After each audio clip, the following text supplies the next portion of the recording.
Hello everyone. सो ये मार्च के current affairs हैं और पहला जो न्यूज़ है इम्पॉर्टेंट वो है इकोनॉमिक्स से रिलेटेड और इसमें बताया गया है कंज्यूमर प्राइस इंडेक्स के बारे में। और ये पहला तो है एग्रीकल्चरल लेबर्स के लिए जो कि रूरल एरियाज़ में होते हैं और दूसरा है रूरल लेबर्स के लिए। तो उनका जो CPI है वो है 4.61% और रूरल लेबर्स का है 4.70%। CPI-AL measures changes in cost of living for rural agricultural laborers. CPI-RL measures changes in cost of living for rural laborers.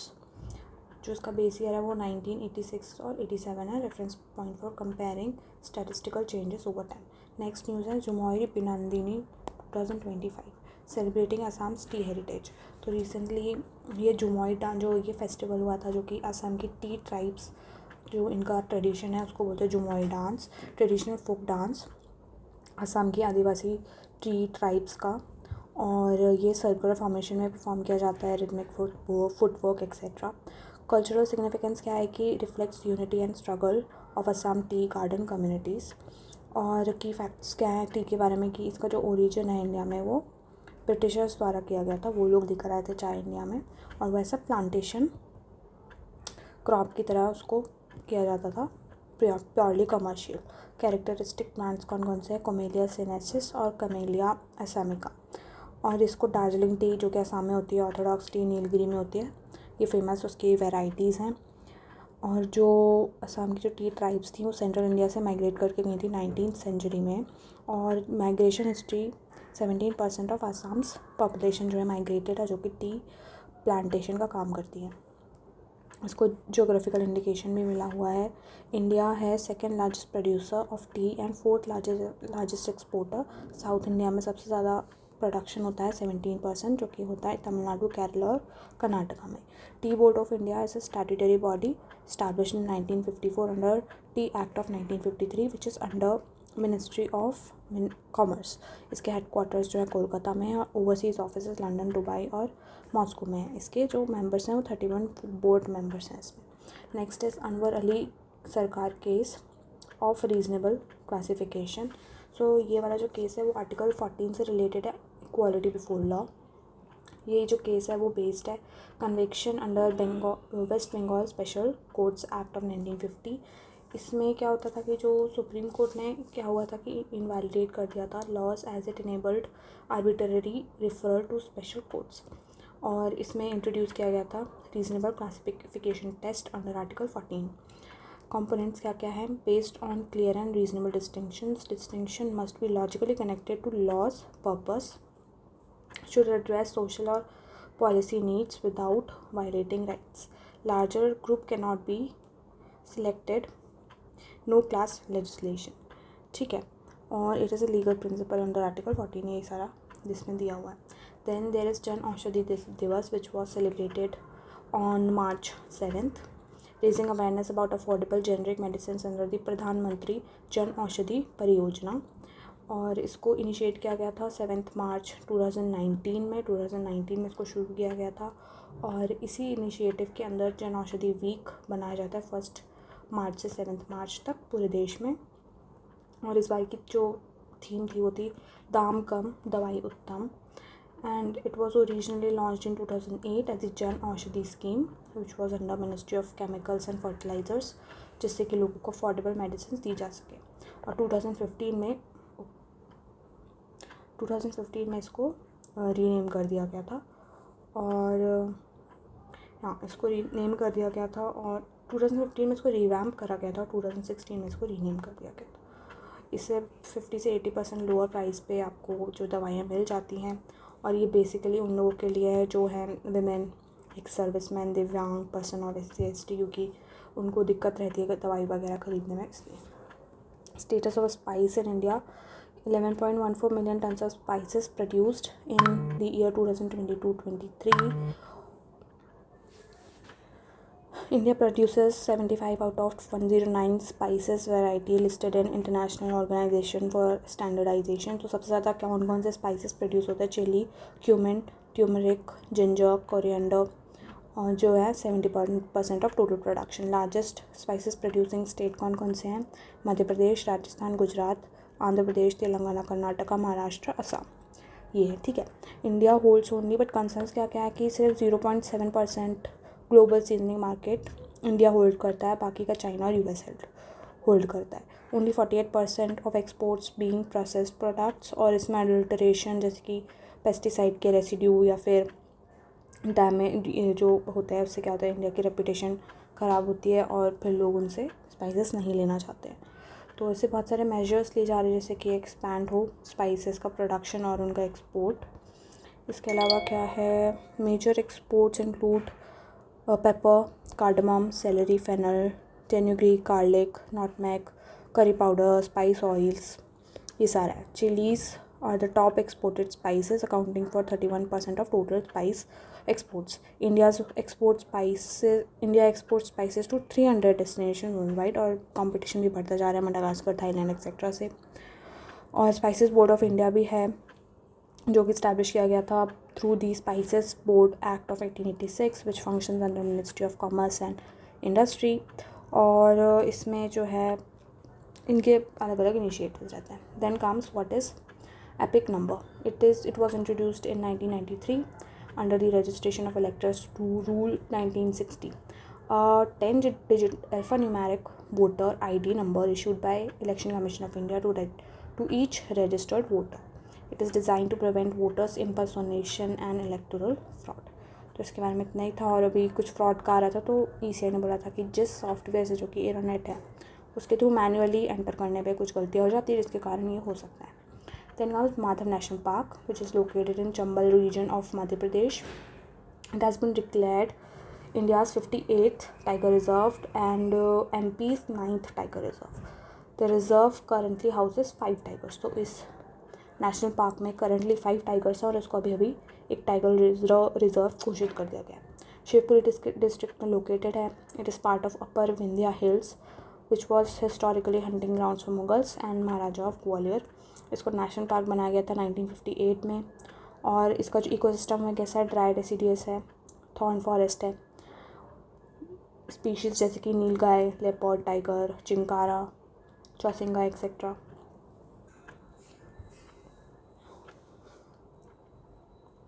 It is part of India's 32 major tiger corridors operationalized through Tiger Conservation Plan under WPA 1972. As of 2022, India's tiger population was estimated to range between 3,157 to almost 4,000, growing by 6.1% annually, and it has now 75% of world's tiger population.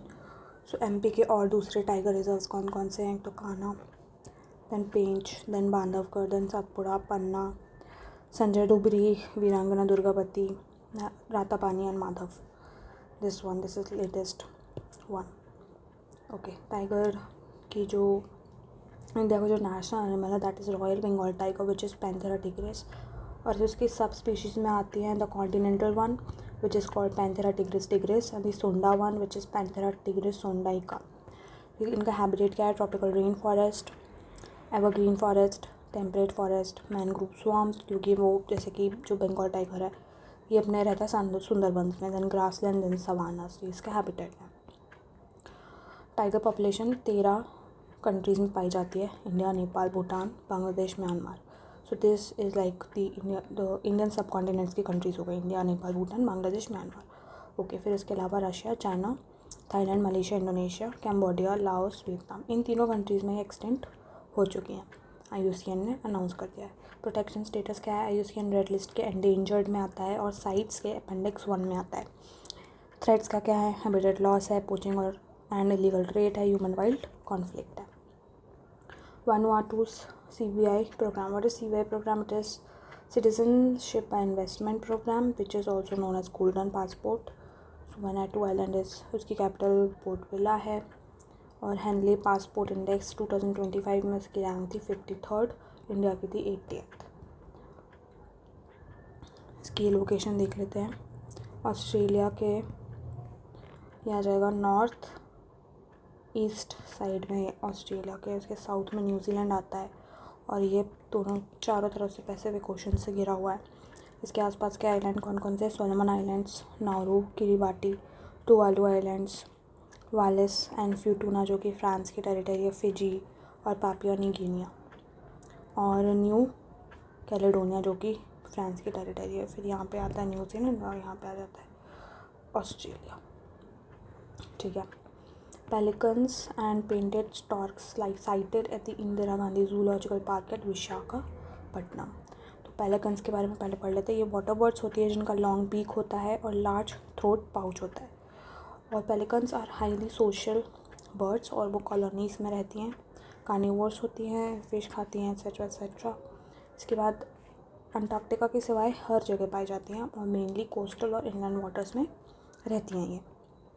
इनकी जो सब species है जो कि concerning है वो है grey pelicans. IUCN में इसका जो स्टेटस है वो नियर थ्रेटेंड, और WPA में शेड्यूल 4 में प्रोटेक्शन दिया गया है। ब्रीडिंग कहाँ पे होती है इनकी? नीलापट्टू, कोकरेबेलूर, कूंथाकुलम, आंध्र प्रदेश। ये माइग्रेटरी होती है नेचर में। और वाइट पेलिकन्स जो हैं वो इंडिया में आती है माइग्रेशन करके। फिर नेक्स्ट स्पीशीज़ है पेंटेड स्टॉर्क। ये पाई जाती है साउथ और साउथ ईस्ट एशियन वेटलैंड्स में। और इसका जो फेदर होता है वो पिंक होता है और वाइट बॉडी रहती है जिसमें ब्लैक कलर की मार्किंग्स होती हैं। और ये नॉन माइग्रेटरी है, माइग्रेट नहीं करती है, सोशल इन नेचर होती है। इसका स्टेटस क्या है? ये भी नियर थ्रेटेंड है। Okay, then comes the case of state of Madras versus VG case of 1952। इसमें क्या दिया था उन्होंने? Framework to test reasonableness of a particular. Next news is about solar observation of solar flares. So SUIT detected, अभी देखेंगे आगे SUIT क्या होता है। SUIT detected X6.3 class solar flare, one of the most intense solar eruptions in the near ultraviolet wavelength. इस solar flare को नाम दिया गया colonel. What are solar flares? They are massive explosions on the sun's atmosphere that release energy, light, high-speed particles into space, often linked to coronal mass ejections. So जो solar flares हैं वो इन सारे part में इनको categorise किया जाता है, A, B, C, D। और जैसे जैसे जो है ईच क्लास जो है वो 10 फोल्ड एनर्जी से इंक्रीज़ रहता है। मतलब जो X वाला रहेगा वो सबसे ज़्यादा पावरफुल है और ये वही ऑब्ज़र्व किया गया है। सो ये जो सूट है वो आदित्य L1 का एक पेलोड है, solar ultra imaging telescope. So what is Aditya L1 mission? India's first scientific expedition to study the sun, to be placed at the halo orbit of L1 Lagrangian point. It was launched in 2003 and it took 4 months to reach the L1 point and इसकी जो mission life है वो है 5 years। तो क्या क्या study करेगा वो? सन्स कोरोना स्टडी करेगा with visible and near infrared rays, photosphere, chromosphere, solar emissions, solar winds and flares, coronal mass ejections, carry out round the clock sun imaging. Significance क्या है कि सोलर वेदर और environment के effect के बारे में पता चलेगा। और solar events help understand space weather, tracking earth directed storms can help predict their impact.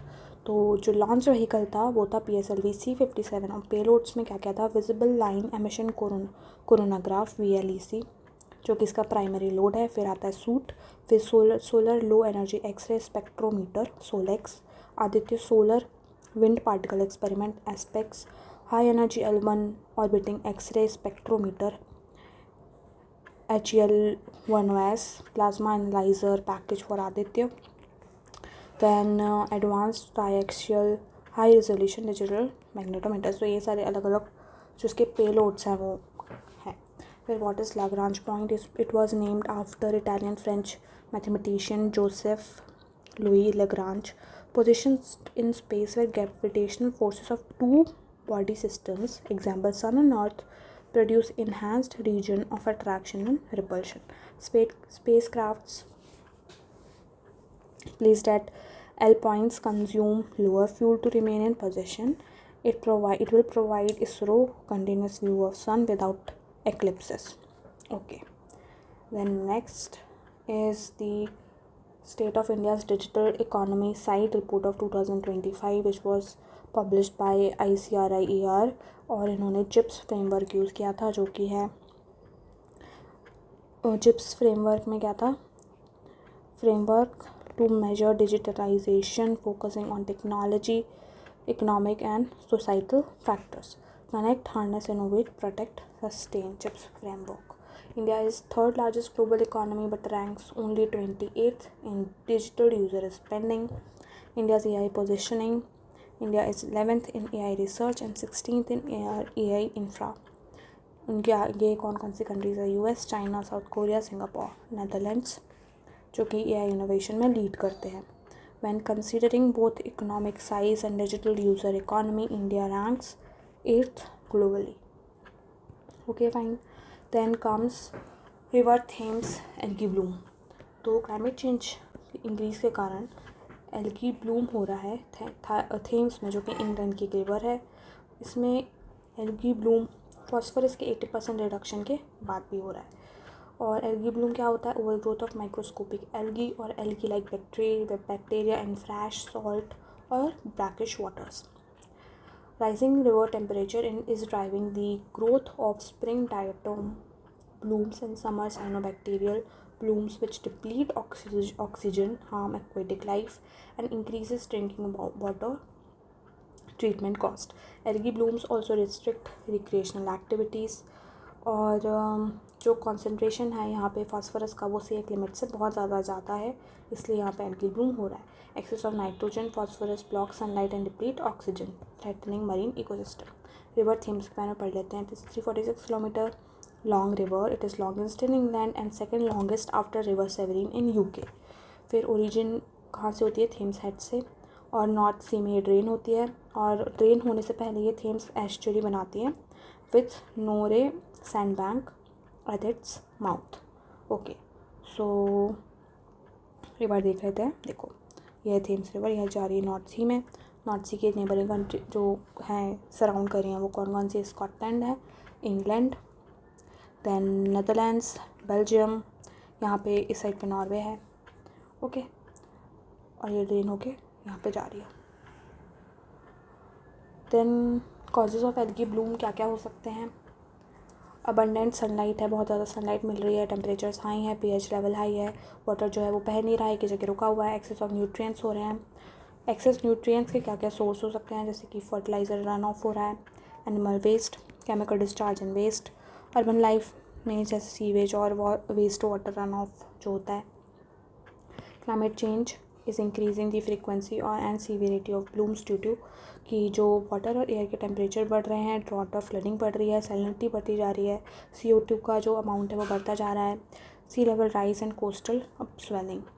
तो ये हमारा जो थेम्स रिवर के बारे में था. Next is about mass. तो अभी न्यू स्टडी में पता चला है कि जो मास का रेड कलर है वो फेरीहाइड्राइट की वजह से, जो कि एक वाटर फॉर्म्ड आयरन ऑक्साइड है, रादर देन हेमाफाइट, जो कि पहले लोगों को लगता था कि इसके कारण जो है मास का कलर रेड है. Ferrihydrite forms in cool water rich conditions whereas hematite forms in dry warm conditions. तो इसका क्या सिग्निफिकेंस है, इसका मतलब ये है कि मार्स पे कभी ना कभी लिक्विड वाटर था और प्रोबेबली ये लाइफ भी सपोर्ट करता था. इसके अलावा additionally the study reveals hydrogen bound to iron rich minerals further indicating past interaction with liquid water on Mars. Mars is fourth planet from the Sun and second smallest in the solar system after Mercury. Earth इससे बड़ी है size में. और it hosts Olympus moons, जो कि largest volcano है. इसके 2 moons हैं, फोबोस और डेइमोस. मार्स का एक जो कंप्लीट रोटेशन होता है वो होता है 24.6 आवर्स में, और ये आइडेंटिकल है अर्थ के डे से. और year on Mars lasts 669.6 sols which is same as 687 earth days. Mars के बारे में पढ़ लेते हैं. जो इसका मार्स का जो साइज़ है वो अर्थ के हाफ है, और इसका जो मास है वो है 1/10 ऑफ अर्थ्स मास. ओके, तो ये पढ़ लिया इसका डे और कितने टोटल दिन होते हैं, मतलब कि रिवॉल्यूशन में कितना टाइम लगता है और रोटेशन में कितना टाइम लगता है. और करंट टेक्नोलॉजी को यूज़ करके 2 साल में जो एस्ट्रोनॉट्स हैं वो मार्स से वापस मार्स तक जा सकते हैं, वापस आ सकते हैं. लेकिन यहाँ पे टेम्परेचर वेरिएशन बहुत ज़्यादा है. और हाँ, ये height of Olympus Mons the highest known mountain in the solar system, over 3 times the height of mount Everest, 26 kilometre tall है ये। फिर आता है गिलोय। गिलोय को लेके जो रिसर्च है उसमें बहुत ज़्यादा ग्रोथ हो गई है, और इसका जो साइंटिफिक नाम है वो है टोनोस्पोरा कोर्डिफोलिया, फैमिली इज़ मैनस परमासी, और कॉमन नेम क्या है, गुडुकी बोलते हैं, अमृत बोलता है आयुर्वेदा में। नेटिव टू इंडिया और चाइना, ट्रॉपिकल ऑस्ट्रेलिया और अफ्रीका में भी पाया जाता है। इसकी कल्टीवेशन कंडीशंस क्या रहती हैं, वार्म, ट्रॉपिकल, सब tropical. Soil should be medium black और रेड सॉइल। इसमें यूजेस क्या हैं, आयुष में फीवर के लिए, डायबिटीज़ के लिए, इन्फेक्शंस के लिए और जॉइंटिस के लिए, अस्थमा, डायरिया, स्किन डिसऑर्डर्स। कोविड-19 के दौरान इसको इम्यूनिटी बढ़ाने के लिए बहुत ज़्यादा यूज़ किया गया। कैंसर थेरेपी में यूज़ होता है, स्पेशली जब HPV पॉजिटिव सर्वाइकल कैंसर के केसेस हों। ऑटो इम्यून डिजीज़ के लिए यूज़ होता है, एंटी इन्फ्लेमेटरी यूजेस होते हैं for chronic inflammatory diseases. Then this Champakam Dorairajan case of 1951। In 1948 Madras government ने एक कम्युनल जनरल ऑर्डर इशू किया था, जिससे कि उन्होंने कुछ सीट्स एजुकेशन इंस्टीट्यूशंस में कास्ट और रिलीजन के लिए रिजर्व कर दी थी अकॉर्डिंग टू आर्टिकल 46। तो चंपकम दोराइजन एक महिला थी, उन्होंने फिर मद्रास हाई कोर्ट में केस कर दिया कि ये जो जनरल ऑर्डर है वो आर्टिकल 14 को वायलेट कर रहा है। तो मद्रास हाई कोर्ट ने बोला कि हाँ, आप बिल्कुल सही कह रही हैं, जो जनरल ऑर्डर है वो हाँ कर रहा है और ये इसलिए अनकॉन्स्टिट्यूशनल है। फिर अपील की गई हुई गवर्नमेंट द्वारा सुप्रीम कोर्ट में, तो उन्होंने 1951 में बोला कि हाई कोर्ट ने जो वर्डिक्ट दिया है वो बिल्कुल सही है और जनरल ऑर्डर जो है वो कर रहा है आर्टिकल 14 और 15(1) को वायलेट। तो इससे क्या आउटकम निकला गया कि जो फंडामेंटल राइट्स हैं वो DPSP से ज़्यादा इम्पॉर्टेंट है। इसका इम्पैक्ट क्या हुआ, फर्स्ट अमेंडमेंट किया गया कॉन्स्टिट्यूशन में 1951 में। इससे आर्टिकल 15(4) को ऐड किया गया, जिससे कि SC/BCs, SCs, STs को एजुकेशन में रिजर्वेशन दिया गया, और जो रिस्ट्रिक्शंस थे आर्टिकल 19(2) के अंदर उनको एक्सपैंड किया गया, और आर्टिकल 31A, 31B और 9th शेड्यूल को ऐड किया गया। Amended article 85, 87, 174, 176 regarding the legislature sessions and addresses, empower the president to notify SCs according to article 341 and STs according to article 342। की प्रोविजंस क्या है, वल्नरेबल ग्रुप्स को लेकर article 15(1) की no discrimination on the basis of religion, race, sex, caste, place of birth etcetera. 15(4) से special provisions for SC/BCs, SCs, STs, और article 16(4) reservation and public employment. फिर 17 जो है अनटचेबिलिटी को एबॉलिश करती है। आर्टिकल 46 जो कि DPSP है, promotes education and economic interest of weaker section, जो कि एक गांधीयन प्रिंसिपल है। ठीक है। Other important judgements on FRs and DPSP, Golaknath case of 1967 में कहा गया था कि parliament can not amend FRs ensuring their absolute protection. तो मतलब कि सेक्रोसेंट है और जो पार्लियामेंट है वो उनको अमेंड नहीं कर सकती। केशवानंद भारती में बोला गया था कि जो लिमिटेड आप अमेंड कर सकते हो unless it violets basic structure, और अगर आपको आर्टिकल 39B और C को इम्प्लीमेंट करना है तो वो जो आपके जो एक्शंस होंगे DPSP को इम्प्लीमेंट करने को लेके, वो आर्टिकल 14, 19 और 31 को जो है वो वायलेट कर सकते हैं। और इसी केस में बेसिक स्ट्रक्चर डॉक्ट्रिन को इंट्रोड्यूस किया गया था। Parliament can not destroy the constitution's core principles. Minerva Mills case में जो कि 1980 का है, उसमें बोला गया था कि जो 42nd अमेंडमेंट का एक्सटेंशन है सारे DPSPs को लेके वो अनकॉन्स्टिट्यूशनल है।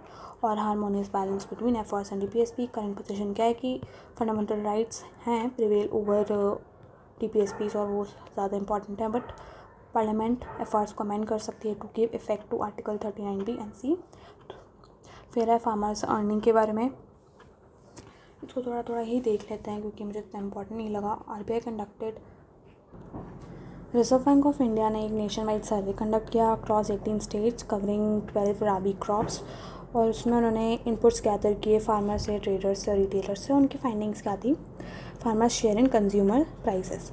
तो farmers earn 40 to 67% of the final retail price across various crops. Highest share जो था वीट फार्मर्स का था, फिर राइस फार्मर्स, फिर पल्स और ऑयल सीड्स में जो लेंटिल्स मतलब मसूर, उसमें 66%, ग्राम में 60%, मस्टर्ड में 52%। तो यही सारा था। पेरिशेबल गुड्स में 40 to 63%, ये मुझे इतना इंपॉर्टेंट नहीं लगा। और यहाँ पे ट्रेडर्स और रिटेलर्स ने ज़्यादा पैसे कमाए। इसके अलावा जो ये बहुत इंपॉर्टेंट है कि मतलब जो समझ में नहीं है इतनी अच्छे तरीके से, but still okay. Recent study revealed the ultra conserved elements in the TRA2B gene have remained unchanged over 80 million years due to their crucial role in preventing infertility by regulating protein levels. So जो role क्या है UCE का, मतलब कि जो क्या है ultra conserved elements. Okay, TRA2B gene produces TRA2 beta protein essential for sperm development. Special UCE within this gene acts as a regulator, preventing excess production of protein. It does this by functioning as a poison exon as RNA segment that introduced a premature stop codon during transcription, halting protein synthesis. And if TRA2 beta levels are too high, this mechanism maintains proper protein balance. Impact of deleting क्या हुआ कि mouse पे test किया गया तो उससे क्या हो गया कि ओवर प्रोडक्शन हुआ इस प्रोटीन का, और जो है स्पर्म सेल की डेथ हो गई, और इससे मेल इनफर्टिलिटी हुई. इवोल्यूशनरी सिग्निफिकेंस में क्या है, mutation that disrupt the UCE function causes infertility, preventing affected genes from being passed on. और ये नेचुरल सिलेक्शन प्रोसेस के तहत ये अक्रॉस द स्पीशीज़ है, मतलब सारी स्पीशीज़ में इसको पाया जाता है. डेफिनेशन क्या है अल्ट्रा कंजर्व्ड एलिमेंट्स की, UCEs are DNA sequences that are at least 200 base pair long and have remains identical across different species for over 80+ million years. Distribution found in diverse organisms including humans, mice, rats, chickens, fish. ठीक है. Human genome की characteristics, highly identical DNA across even evolutionarily distant species do not usually code for protein but play crucial regulatory roles in gene expression. और इसमें क्या होता है, biological context, DNA and protein conversion. DNA structure, double helix structure made of 4 chemical bases, carries genetic blueprint of life. Gene, a segment of DNA, it is a part of DNA, usually a few thousand base pairs that encodes instruction for making a specific protein. Transcription, when a gene is activated, its DNA is transcribed into messenger RNA, which is mRNA. Translation, ribosomes read the mRNA sequence and build up protein by stringing together amino acids. This process stops when a stop codon is encountered. UCE role, UCE is TRA2B ensures that if too much of mRNA is produced, it triggers a poison exon that acts a stop codon, stopping further protein synthesis, a self-regulating mechanism. So this is the role of ultra conserved element, जो कि हमारी थी science and tech की news. फिर next आता है testing of quantumness of gravity. तो इसमें बेसिकली है कि to bridge the gap between quantum mechanics and general relativity. अब इसका जो होता है कि ठीक है जो भी है इसका हम इसका एकदम कॉन्सेप्ट पढ़ लेते हैं. Uses quantum superimposition where particles exist in multiple states until measured. Nano crystal is placed in superimposition. A second mass interacts with it solely through gravity. After measuring the second base, if the superimposition collapses, it could mean gravity also behaves quantum mechanically. ठीक है. इसका significance क्या है, could provide evidence of quantum gravity without relying on extreme environments like black holes. ठीक है. अब इसका challenge क्या है कि इसमें नियर परफेक्ट वैक्यूम चाहिए रहेगा एक्सेट्रा एक्सेट्रा. लेकिन अब हम पढ़ लेते हैं कि क्वांटम मैकेनिक्स क्या होता है. Quantum mechanics governs atomic and सब एटॉमिक पार्टिकल्स की प्रिंसिपल्स क्या हैं कि वेव पार्टिकल डुअलिटी, मतलब जो एक पार्टिकल है वो वेव के तरह भी एक्ट करता है और एक पार्टिकल की तरह भी एक्ट करता है. सुपर पोजिशन में क्या है कि particle exist in multiple states until observed entanglement linked particles affect each other instantly across distances. Uncertainty principle cannot precisely know both positions and momentum of the particle. General relativity and Einstein की theory है of gravity as space time curvature of 1913. इसमें उन्होंने क्या बोला कि जो मास है वो स्पेस और टाइम को बेंड कर देता है कॉजिंग ग्रेविटेशनल इफेक्ट. और मैसिव ऑब्जेक्ट्स के पास में जो टाइम है वो स्लो होता है. Equivalence principle, gravity and acceleration are indistinguishable in a closed system.